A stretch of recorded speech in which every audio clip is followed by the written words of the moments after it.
ఈరోజు YSRCP deputy CM Amjad బాషా గారు 9వ తారీఖు అల్మాస్పేటలో జరిగిన దుర్ఘటన గురించి వైఎస్ఆర్సీపీ పార్టీకి ఏం సంబంధం లేదు, తెలుగుదేశం పార్టీ విఫలమైన దానివల్ల వైఎస్ఆర్సీపీ పార్టీ పైన నింద మోపుతున్నారని ఆరోపణ చేయడం జరిగింది.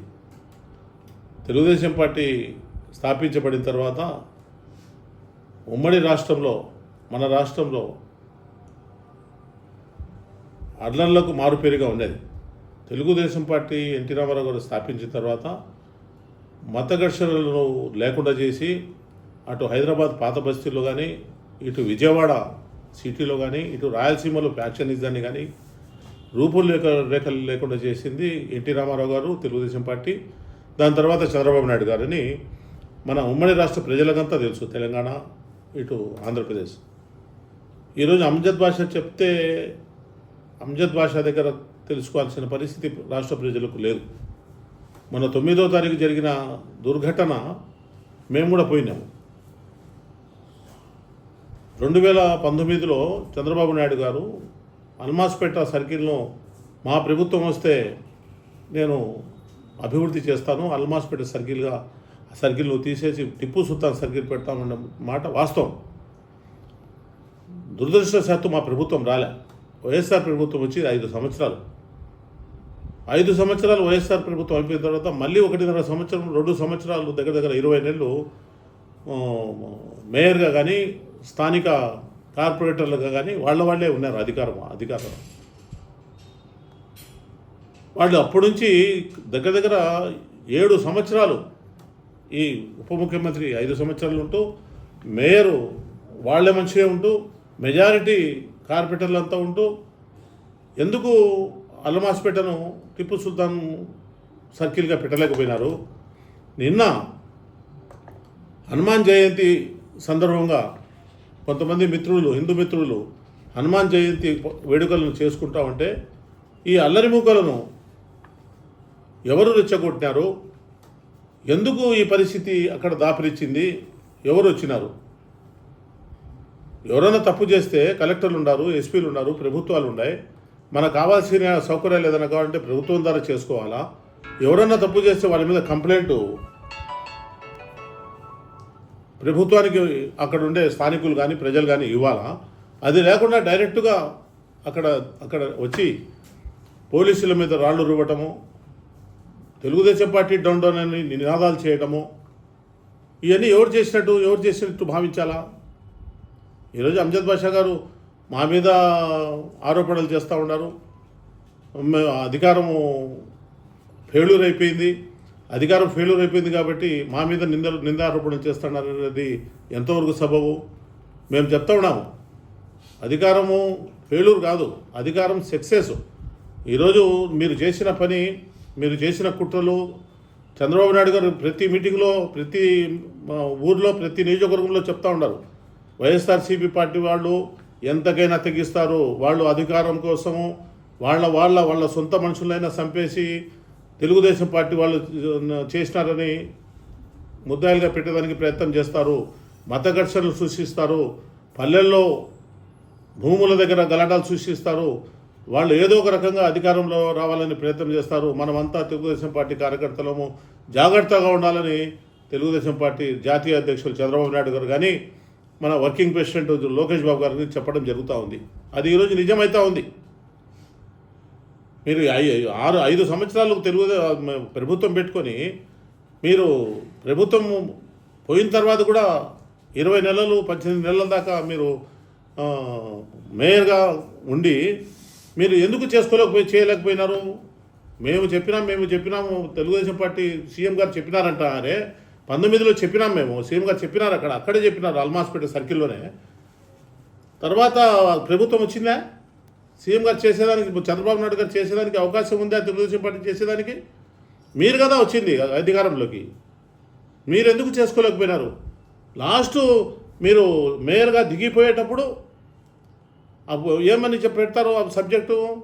మేము టిప్పు సుల్తాన్ సర్కిల్ పెట్టదలుచుకున్నాము, ప్రభుత్వం నిర్ణయం పైన వదిలిపెడతాము, ప్రభుత్వం ఎట్లా నిర్ణయిస్తే ఎట్లా అని మీరు రిజర్వేషన్ పాస్ చేసి కలెక్టర్ గారికి పంపించినారు. మరి ఎవరైనా పోయి ఆడ టిప్పు సుల్తాన్ సర్కిల్ కావాలని కలెక్టర్ గారికి రిప్రజెంటేషన్ చేసినారా? టిప్పు సుల్తాన్ సర్కిల్ పెడతానాము అని చెప్పి కలెక్టర్ గారు ఏమైనా ఆలోచన చేసినారా? చేయకుండానే ఎవరి కొద్ది వాళ్ళు ఎవరికి ఇష్టం వచ్చినట్టు ఎట్లా మాట్లాడుకోవడానికి వీలవుతుంది? అక్కడ కడపలో ఆ పరిస్థితి ఉంటే ప్రొద్దుటూరులో రాచమల్లి ప్రసాద్ రెడ్డి గారు మా మైదుగురు రోడ్లో చాందు హాల్ దగ్గర టిప్పు సుల్తాన్ సర్కిల్ పెడతానని చెప్పి ముస్లిమ్స్ అంతా మనోభావాలు దెబ్బతినే విధంగా ఇక్కడ పొద్దుటూరులో చేసినారు. ఎక్కడ చూసినా చేయలేని పని చేస్తామని చెప్పేది, చేయకుండా పోతే తెలుగుదేశం వాళ్ళు చేయలేదని తెలుగుదేశం మీద చెప్పేది.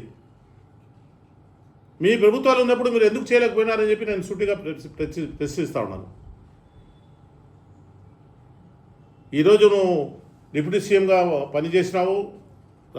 రాష్ట్రంలో కానీ మన జిల్లాలో కానీ ఎటువంటి ఒక నయా పైసా అభివృద్ధి చేయలేదు.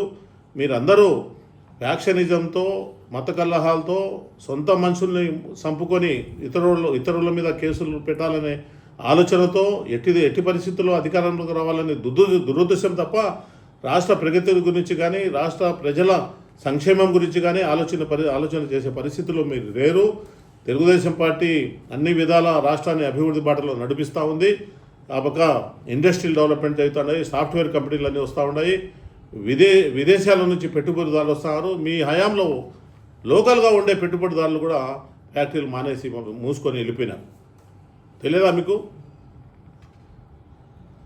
రేణిగుండ్ల దగ్గర ఉండే ఫ్యాక్టరీని మీరు లైసెన్స్లు ఇవ్వకుండా బ్యాటరీ తీసుకొని పోయి తెలంగాణలో పెట్టుకున్నారు. ఇట్లాంటి ఫ్యాక్టరీలు ఎన్నో మీ టైంలో మూసివేయడం జరిగింది. ఈరోజు రాష్ట్ర అభివృద్ధి నలుమూలల గ్రామాల్లో కానీ ఇటు రోడ్ల వైపు చూసుకుంటే రహదారులు కానీ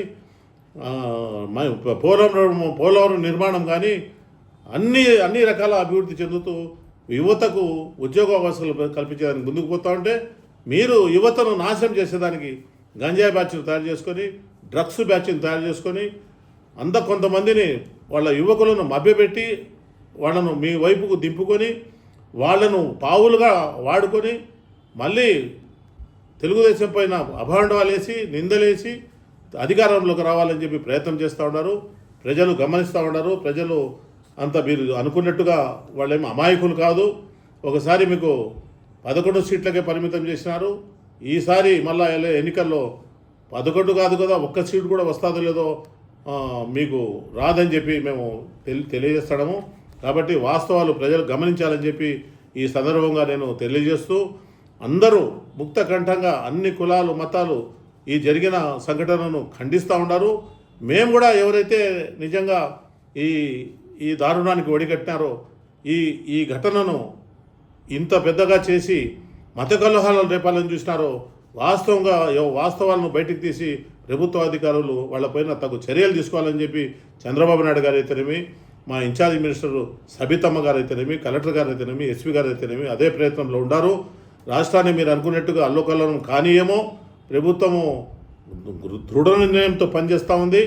అల్లరి ముగ్గులను అణిచివేస్తాము. మీరు ఏ మూల నుంచి డ్యామేజ్ చేయాలని చూస్తున్నారో అన్ని విధాల కనిపెట్టి మిమ్మల్ని ఎక్కడ కూడా మీరు అల్లర్లు చేయకుండా చేసేదానికి మేమందరం కూడా తెలుగుదేశం పార్టీ కార్యకర్తలను పనిచేస్తామని చెప్పి తెలియజేస్తూ, ప్రజలు అప్రమత్తంగా ఉండాలని చెప్పి తెలియజేసుకుంటూ, అందరూ సోదరభావంతో ఉండాలని చెప్పి తెలియజేసుకుంటూ, మనమంతా ఫస్ట్ నుంచి పూర్వం నుంచి మామ అల్లుళ్ళగానో చిన్నాయన అన్నతమ్ములుగానో కలిసిమెలిసి ఉన్నాం. ఇంతవరకు ఇటువంటి సమస్యలు లేవు. మనమంతా జాగ్రత్తగా ఉండాలా. అధికారం కోసం, అధికార దాహం కోసం మనుషులు సొంత తల్లిని చెల్లెల్ని కూడా రోడ్డు మీదకి పంపించేసినారు. సొంత చిన్నాయను పొట్టన పెట్టుకుని ముద్దాయిని కూడా తేల్చలేని పరిస్థితి. అదే కాకుండా ఎక్కడ చూసినా ఏదో ఒక మూలలో ఏదో ఒక రకమైన గలాటాలు పెట్టాలా, తగాదాలు పెట్టాలా, తగులు పెట్టాలనే ఆలోచనతో వైఎస్ఆర్సీపీ పార్టీ పనిచేస్తూ ఉందని చెప్పి నేను ప్రజలకంతా తెలియజేసుకుంటూ, మనం అందరూ కూడా అప్రమత్తంగా ఉండాలని చెప్పి మరొక్కసారి తెలియజేసుకుంటూ సెలవు తీసుకుంటాం.